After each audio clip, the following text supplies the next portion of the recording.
Well, hello there, my friends. Welcome back. Thanks for joining me again on my channel. We are going to be continuing with the holiday theme today. We're going to be doing the word joy with a beautiful green wreath in the center. So we've done wreaths before, or I have on this channel, but we're going to be incorporating some hand lettering. Now, a little disclaimer, I am not a professional hand letterer. I'm just learning myself, so you get to work with me through this learning process. I'm going to go ahead and kind of mark along the bottom here. So I have my straight edge, a pencil, I have a small piece of Arches watercolor paper. I also have my a size 12 round brush with a really good tip. This is a black velvet, a silver black velvet brush. And my paint palette. So I'm using Core and Winsor & Newton and a little Daniel Smith. I'll let you know what colors I use as we get there, but greens and reds and browns. So the first thing I've done is I've marked off a little area on the bottom, a straight line with my straight edge, just to guide me in creating this word that we're going to put on here, joy, because we want it to be straight across. We don't want it to be kind of like crooked on the paper. You could certainly create something that's a little more crooked on the paper, but that's not the look I'm going for here. And then I'm going to try to find, here, I'm going to use this jar. I like to use round things to guide me in making my circles. That's a little wonky lopsided, but that's okay. There we go. It's pretty good. So this is actually quite wide. I want something a little bit smaller because I want to have room for my J and my Y. So here, let's see. What do I got here? Oh, this is really tiny. But you know what? I'm going to use this just as a guide. So I can build, now that I have that in there, if I wanted it to be a little bit bigger, I can just use my pencil to kind of guide myself and widen it. Because again, we're not doing an actual, I'm not just painting in this circle. I don't need it to look like a perfect circle. I am using this as a guide for where I'll put all my leaves over top of it for my wreath. So it'll be a little funky anyway, so you don't have to worry about it being a perfect circle. You just don't want it to be a lopsided oval or oblong, unless that's the look you're going for. So with doing your hand lettering, I'm going to paint them in watercolor rather than using a brush pen. We're going to see how that goes. I already gave you my disclaimer that I am not a well-versed hand letterer, but I'm a great copier of the internet. So I looked up a bunch of hand lettering and different shapes that I kind of liked. So I'm just going to draw those out on here and then we'll paint over them later. Let me see here. So J. So you can go online and you can trace out, just find an alphabet, a hand lettered alphabet that you like, and then trace out those shapes, or look at them and just study them and then do your best to recreate them, or even make your own kind of version of them.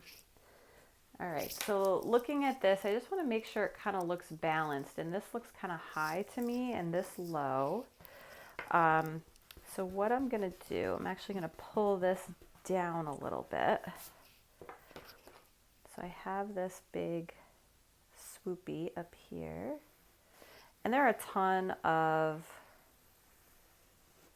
YouTube videos out there that you can watch for hand lettering expertise. So I definitely encourage you to look at them. I know Let's Make Art has the videos from Nicole Miyuki, Emma LaFave has some, and I'm sure there's a ton more out there.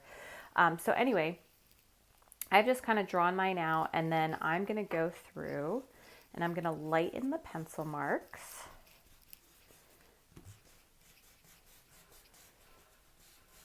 And then I'm going to take my green. So I'm going to be using, I think this is Green Aptite Genuine. This is a really pretty green color, but it is a granulating color. Let me see. Do I have the blank side of my card? Oh, here we go. Here's somewhere I swatched it out a little bit already, but look at this beautiful color. But you can see it does granulate a little bit, which you can see that texture in there. But I think that's really pretty and can offer some really nice effects. So I'm going to try that today. So I'm going to load up my brush. I'm going to make sure I have a nice fine tip. And what I'm going to do is I'm going to pray a little bit before I start. I'm going to go through and make all of my thin lines, and I'm just following the line I had down there. I'm going to try to do it in one stroke, which I didn't get through it quite all in one stroke. And now on the down strokes where it's supposed to go down, I'm going to go through and add another layer right next to it. And I could obviously use some practice on this, but I kind of get it there in the end. It looks okay. It looks okay. What do you think? It's kind of funky. It's a little bent here. Often these lines are very straight down when you see a hand letterer. Mine are kind of funky. I'm going to leave it, let it dry, and see what we get. You know, it's all about experimentation sometimes. All right, now my Y. Same thing. I'm going to go through with my thin strokes pretty quickly. And then sometimes you might need to, you know, not get through the whole thing. You might have to start so you can pull instead of push, and that's fine. And now I'm going to go really quickly into my spots that were supposed to be down strokes and add thickness to those.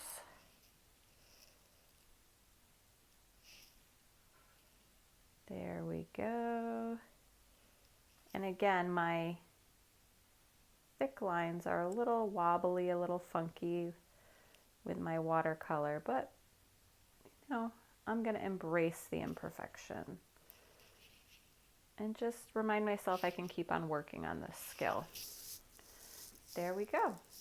So as they're drying, I can see they're drying a little light. We'll see if I go back through and maybe add another layer afterwards, because you can do that with watercolor. I don't know if you want to do that when you're hand lettering something, or if it's going to be funky. See, I keep playing with it. All right, walk away, walk away. All right, so let's get into our wreath now. And I did the letters first because, one, I wanted to make sure I could do them satisfactory enough that I didn't do the whole wreath and then do the letters and then have to throw the whole thing out. But also I thought it would be nice to kind of let this wreath overlap them a little bit. So you can see here, like some of this is going to be overlapped with our wreath leaves that come around. So I'm going to stick with that same green right now, and I'm going to pick up a whole bunch of it.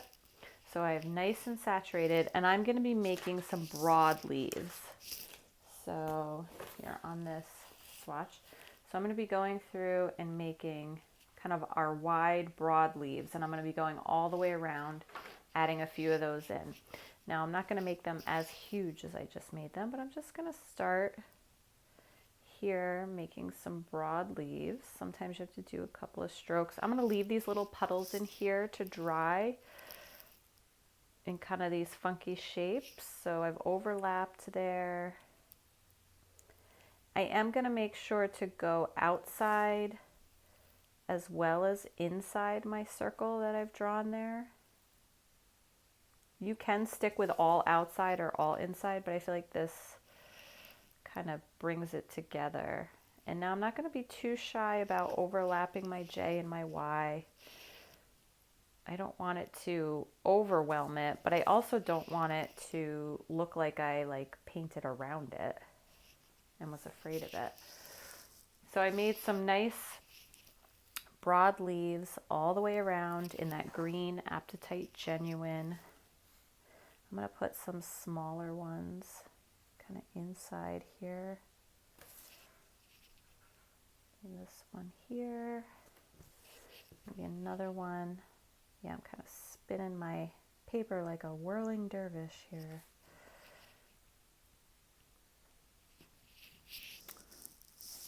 Oh, and now I'm starting to make this weird little pattern here, so I don't like that. So I'm going to add one here and add one here. All right, so now we're kind of getting this big, full, funky wreath pattern. So I'm going to go in and add to my green Aptite Genuine. I'm going to take that over here. Let me show you so you can see. I'm going to mix some of that up here, and then I'm going to add some indigo. Do I have indigo? There we go, to make a really dark. And this will be interesting because I'm adding a granulating color and a non-granulating color to see what happens. I don't think anything crazy is going to happen, but it's always fun to experiment. So now I'm going to be making my, and I think I'm actually going to change brushes. I like this brush for a lot of things, but not really fine detailed work with the tip. But I'm going to be making our pine sprigs all the way around. So you can see this is the basic idea, one thin line, and then all of these little jutting out lines from that center area. But I am going to change brushes. This one holds just a little too much water for me, and I feel like it's a little harder to control. So I'm going to grab one of my, actually my NIC Pro brushes. This is a size 6 NIC Pro. These are not great for holding a lot of water and a lot of paint, so a lot of people don't actually, I don't think, prefer these. They're pretty cheap brushes, but I like them for these tiny little details. They have a lot of spring to them, and they hold this fine tip really well. All right, so a little more indigo, and I'm gonna go through, ooh, a little too much paint on my brush on there. But you can see how I can get these really fine little sprigs. So I'm just gonna go through and layer these over top, filling in gaps, having them come outside as well as inside. I'm not going to be afraid to overlap them. As I turn my paper, I am going to be careful as I can be, not to run my hand through wet paint as we go around. All right, let's pick up some more of that. And just adding in, swish, swish, swish.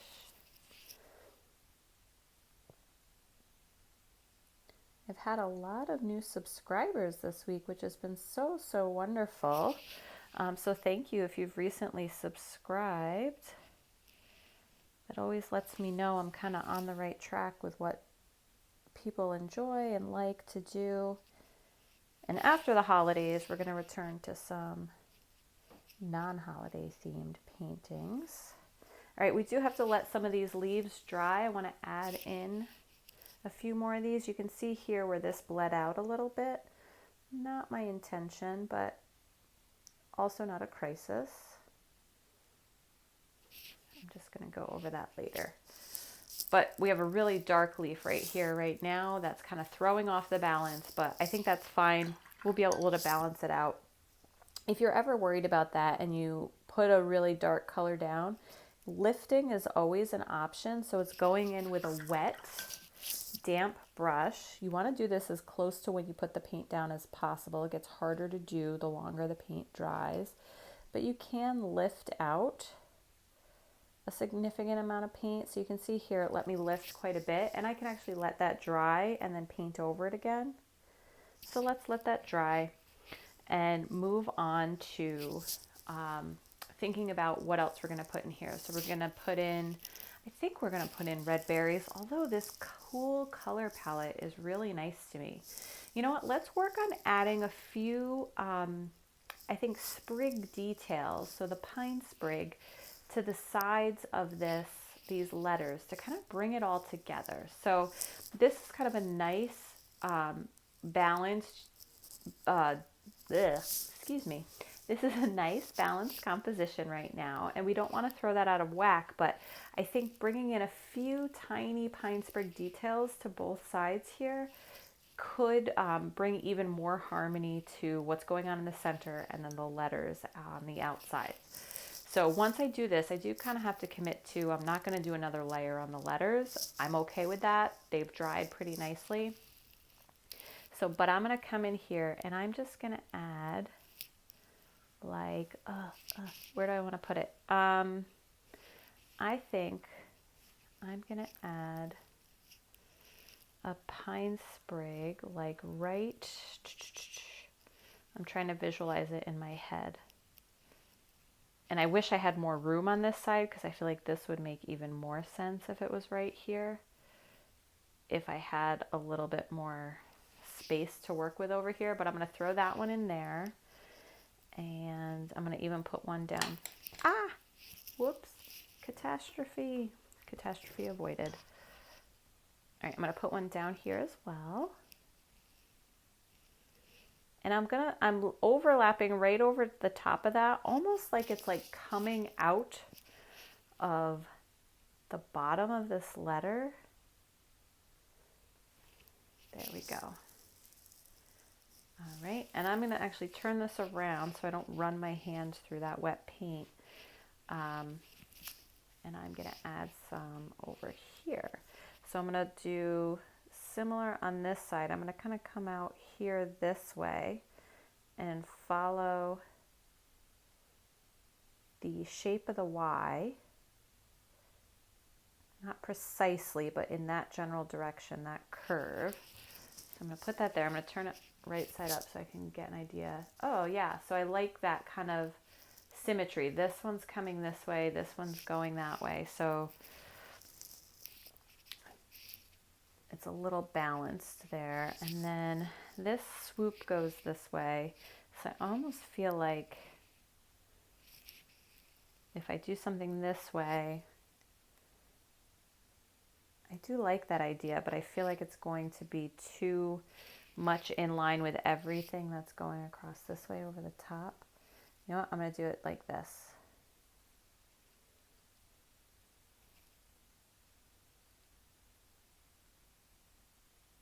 And again, it's okay to try things.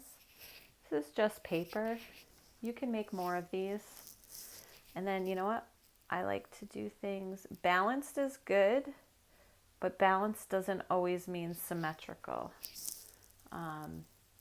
Sometimes things can have, you know, if I do 2 here and 3 here, it can still feel balanced as an overall piece. Or maybe I'm just getting greedy here with these little, I'm gonna put a really tiny one right here. All right, so I'm gonna be done with incorporating those little bits. This is getting pretty dry up here. I'm gonna add another layer of this this sprig on top of here so you can actually see it as a sprig now that this is dry here.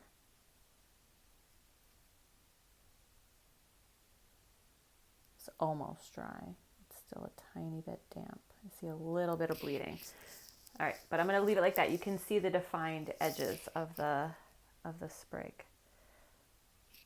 You guys still with me? All right. So let's add in, I don't know, should we add in red berries? Should we leave it? Well, here, everybody take a snapshot. This is what it could be in just this really fun, cool color palette with no pop of red. Now I'm going to add red berries. And then I can decide whether I am regretful or not. All right. Oh, maybe just pine cones. Another brown, cool color. All right, I'm going to go for it. We're adding the red berries. The first thing I'm going to do is I'm actually going to add a couple of really tiny ones. A little cluster of them at the base of maybe not all of these, but a couple. Well, I'm still letting my wreath up there dry. All right, so the ones in the middle I left berry-less, but the ones on the edges I've added berries too. So now I'm going to add them also kind of sporadically in little clusters. Not going crazy, just using alizarin crimson and little dots. Leaving little white spots every once in a while to indicate a highlight inside the red berry. So you can see, leaving little gaps. All right, let's do a couple more, but not go crazy. One or two over here. There, I think that's nice.